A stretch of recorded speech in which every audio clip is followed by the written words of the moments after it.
কাছে অনেকে প্রত্যাশা করেছিল, আমরা কিন্তু করি না। না ক্ষতিটা হইতো না, পুরাটা ক্ষতি করতে দেয় নাই, অল্প একটু হলো বাঁচাইছে, পাশে থাকছে না। ডাক্তারের তো নিজের স্বার্থ না বুঝে, ও কারে বাঁচাইবো? ও তো একটা ঘুষখোর, চলে ঘুষখোর দিতে। কার কেমন কাল লাগে 50,000 টাকা দেবো, 1 লাখ টাকা নিয়ে দেবো, হে দামটাই আছে। মানুষের দামটা না চারে না উপকার করে নাই, আল্লাহর ক্ষতি করছে। এমন পরিস্থিতি তৈরি হয়েছে যে ইনভেস্ট মানে শেখ হাসিনা, মানে শুনলে মনে হয় যেন শেখ হাসিনা কত বছরে এই দেশটাকে ধ্বংস করে দিয়েছে, কিছুই করে নাই। আমাদের যে এই সরকারের অনেক উপদেষ্টা যে বলে আমরা এটা পেয়েছি, আমাদের এটা ভিত্তি এত স্ট্রং, আমাদের অর্থনৈতিক ভিত্তি এত স্ট্রং, আমাদের ওই অর্থ উপদেষ্টা বারবার বলে থাকেন, মনে হয় যেন এগুলা মিছা কথা।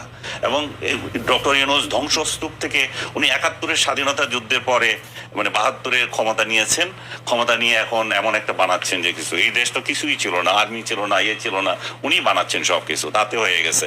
আমরা যেটা ছিল সেটাই চাচ্ছি এখন, এর আগে যেটা ছিল জনগণ সেটাই চাচ্ছে। এর আগে যে আইন শৃঙ্খলা পরিস্থিতি যা ছিল, বাজার করে যে বাজার খেতে পারছে সেটাই চাচ্ছে।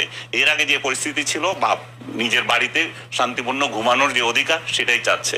আমরা এই সরকার যদি কিছু কাজ করে থাকে, গুম এবং খুন তো হচ্ছে, অহরহ হচ্ছে, গুমের যে বিষয়টা ছিল, গুম কালচার, যেটা যে আয়নাঘর কালচার, এটা ছাড়া এবং ক্রসফায়ার, দুই একটা হয়েছে ক্রসফায়ার এবং গুম ছাড়া এই সরকারের আর কোনো দৃশ্যমান কোনো কাজ নাই। ধ্বংস কত প্রকার এবং কি এই সরকারের আমলে মানুষ উপলব্ধি করছে। সমাজকে যে টুকরা করে দিয়েছে, একজনের ভাই লাগাচ্ছে, রাজনৈতিক ঘরে রাজনীতি লাগিয়ে দিয়েছে, এই সরকারই সব করেছে।